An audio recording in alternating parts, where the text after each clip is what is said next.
تفاصيل جديدة وأحداث مثيرة في قضية المستشار أيمن حجاج المتهم بقتل مراته الإعلامية شيماء جمال، القضية اللي شغلت الرأي العام في يوم من الأيام. لو عايز تعرف التفاصيل تابع معايا. خلال الساعات اللي فاتت بدأت قضية المستشار أيمن حجاج والمتهم حسين الغرابلي المتهمين بقتل الإعلامية شيماء جمال ترجع للساحة وتظهر من جديد بعد ما محكمة النقد حددت جلسة 22/4 نظر نقض الحكم الصادر ضدهم بالإعدام شنقا في اتهامهم بقتل الإعلامية شيماء جمال. المتهمين كانوا استدرجوا المجني عليها بعد ما هددت المستشار أيمن حجاج إنها تفضح العلاقة اللي بينهم والزواج اللي بينهم، وساومته على مبالغ مالية أكتر من 3 مليون جنيه.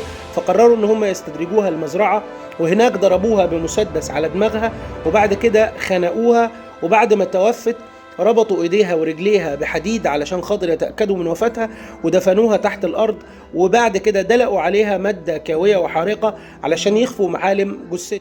في الوقت ده والدة الإعلامية شيماء جمال كانت قلقانة عليها، فقررت إن هي تبلغ البوليس، وقالت إن آخر واحد كانت موجودة معاه هو جوزها المستشار أيمن حجاج.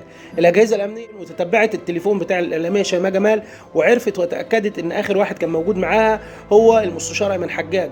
تم إلقاء القبض على المستشار أيمن حجاج وعلى شريكه حسين الغرابلي، وواجهتهم النيابة العامة بالتحريات واعترفوا تفصيليا بالواقعة.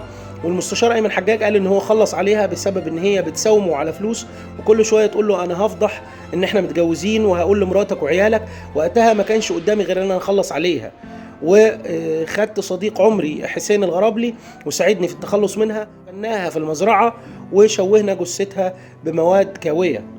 المحكمة قررت إحالة المتهمين لفضيلة المفتي لإبداء الرأي الشرعي في إعدامهم، وصدر ضدهم حكم بالإعدام.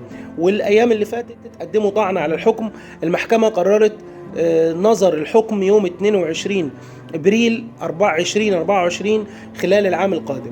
تابعونا هنا علشان نقول لكم كل جديد، وشكرا.